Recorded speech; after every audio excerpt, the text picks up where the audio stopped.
So in our last video, we learned that the numbers on our periodic table, the masses that in the past we had treated like atomic mass units, we talked about in terms of mass of a proton, could also be used with a gram unit on them if we talked about 1 mole of the substance. So like when I talk about 1 mole of copper, it has a mass of 63.546 grams. Okay, and that's where we got the unit of moles from. So what can we do with that? Why, that's great and all, but why is that useful? Well, remember that moles sort of tells us how many particles are in a substance. It kind of gives us in terms of like dozens or millions, right? It can still talk about like how many particles. So when I talk about the substance reacting with something else, that the molar ratios hold the same, just like our particle ratios did. But the reality is that I can't measure particles and I can't measure moles. I don't have a molometer around the room. We have to measure things in grams. So if we want to be able to figure out how many grams of one thing are going to react with grams of another thing in a couple of lessons, we need to be able to use those molar masses that we found. Okay, so for example, we're going to work some problems that are just kind of one step and real short things, and then I'm going to kind of add to them as our lessons go along in this chapter. Starting with question simple, how many moles are in 25 grams of nitrogen gas? Okay, it helps to identify the two quantities that we're working with, right? I'm given grams, I'm asked for moles. Okay, I can calculate moles from grams, and that's fine.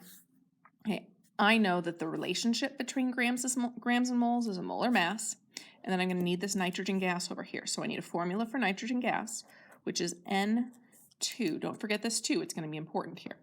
Okay, so when I look up the number off my periodic table and it's going to tell me 14 point something, I have to double it because of this 2 right here. So the molar mass of nitrogen is going to be 28.01348.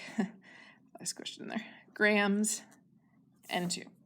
Okay, and what this is it's equal to 1 mole of nitrogen. And now this is an equality that I can turn into conversion factors, and I can use the same, okay, dimensional analysis bar that I'd used in the past.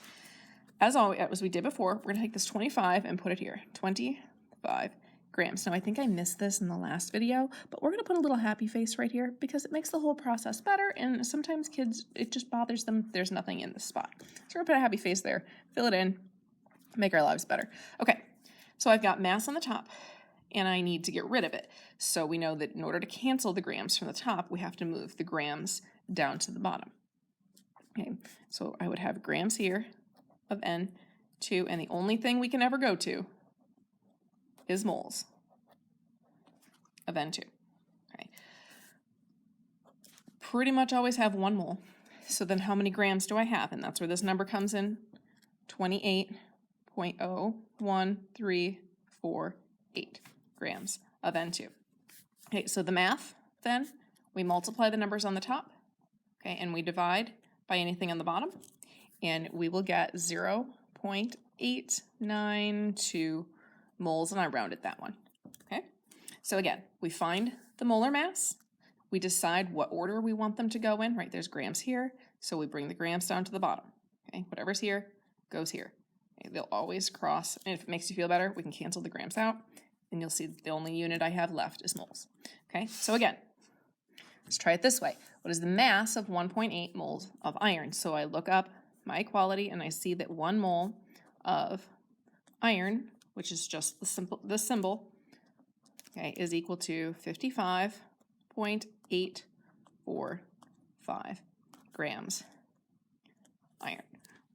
Okay, so we dimensional analysis, nice long line, 1.8 moles of iron, draw our happy face in.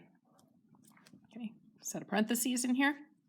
Now I have moles here, so I want to bring those down to the bottom. Whatever's here goes here. Okay, so I'm going to take this 1 mole here, 1 mole of iron, okay, and then put what it's equal to up here, 55 0.845 grams. Iron, again, we multiply by the numbers on the top, and then we'll divide by the 1 on the bottom. Put an E on there. Okay. And the answer will be 100.521 grams of iron. E. Okay. That's all there is to this. Whatever's here goes here. Okay.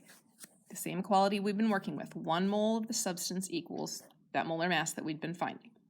Okay, that's my equality. So if I have moles on the top, I bring 1 mole down here and then the mass. If I have mass on the top, I put the mass down here and the 1 mole goes on the top. Okay, quick note, remember that you're putting units on your answers. Remember to put identifiers, tell me what the substance is, because in a couple of steps, we're gonna start changing what the substance is in the middle, and it's gonna be important that we keep track of which one is which. So every number you write down needs a unit and something that tells me what substance we're working with. Okay, that's all.